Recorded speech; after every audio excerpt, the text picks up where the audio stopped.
Now also asked Dr. Casson, I asked him a question that's it's just particularly germane to what we're talking about here today. I asked him about medical certainty. He smiled because he knows I know what I'm asking him.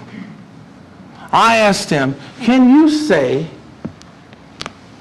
within a reasonable degree of medical certainty, and that's what you need, medically speaking, to say some fact exists, or it's more reasonable than not that I can say this is conclusory.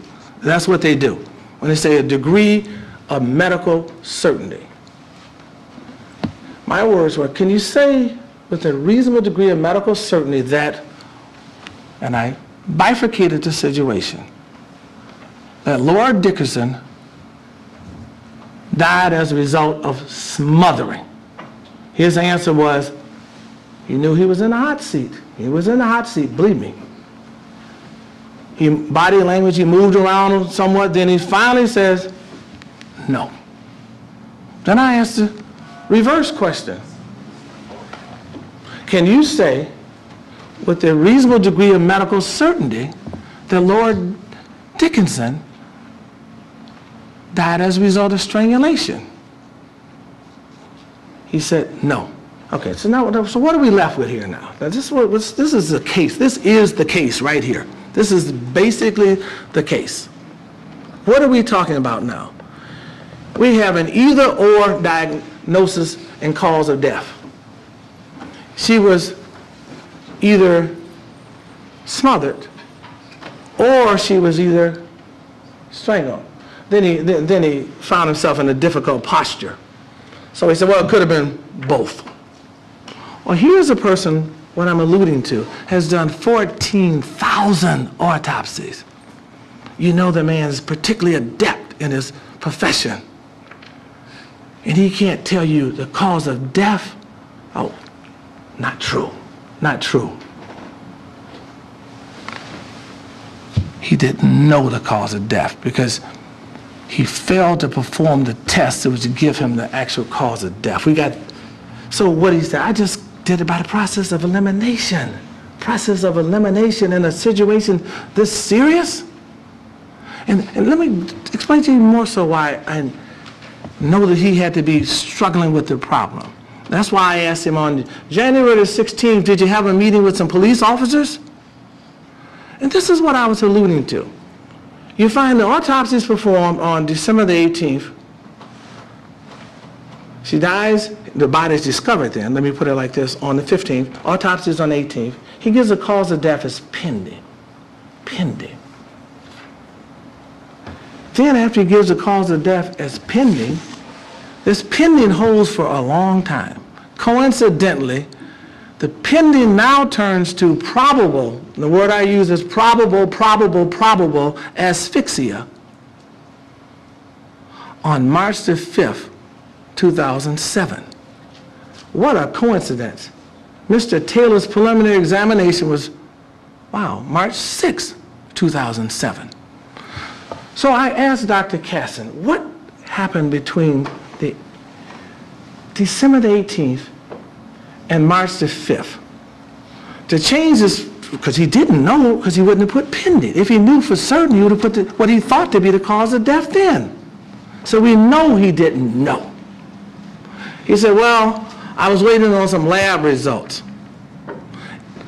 Now, in terms of objective findings, we know that the lab results would just simply say whether or not she had ingested something or she was given something to cause her death.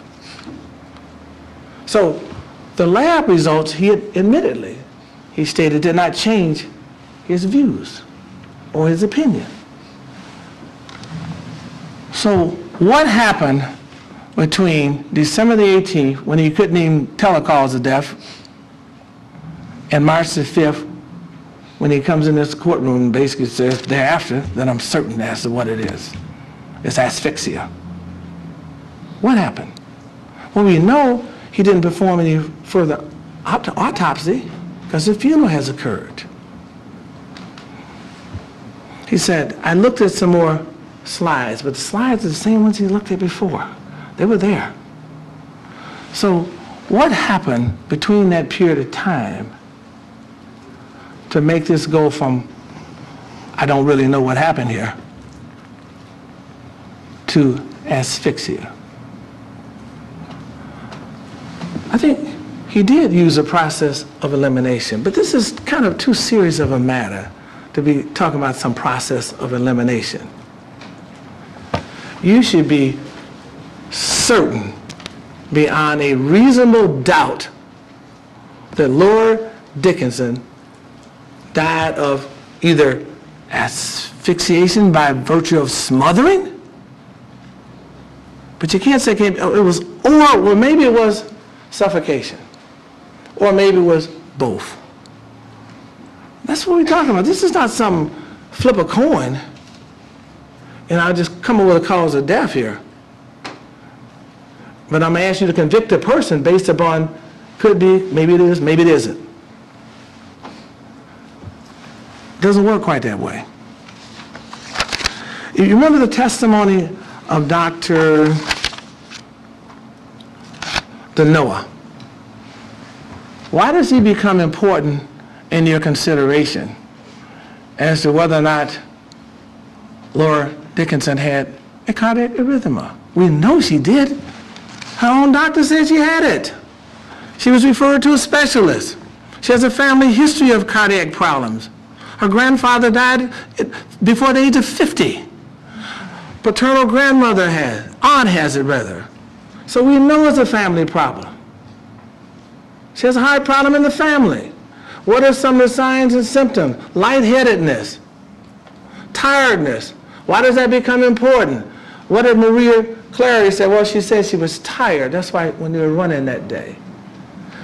What does her boyfriend say? She's not feeling good. And she even told me the day before, I'm not feeling good. What does her dad say, as reported by Roger Simpson of the coroner's office? She told him the day of the incident or the night before she was ill. She didn't feel good. Lightheadedness,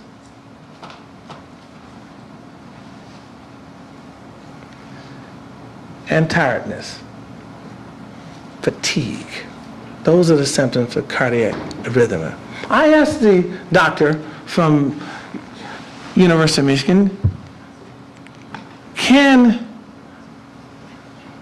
the disease or the ailment return? The answer was yes, because it does.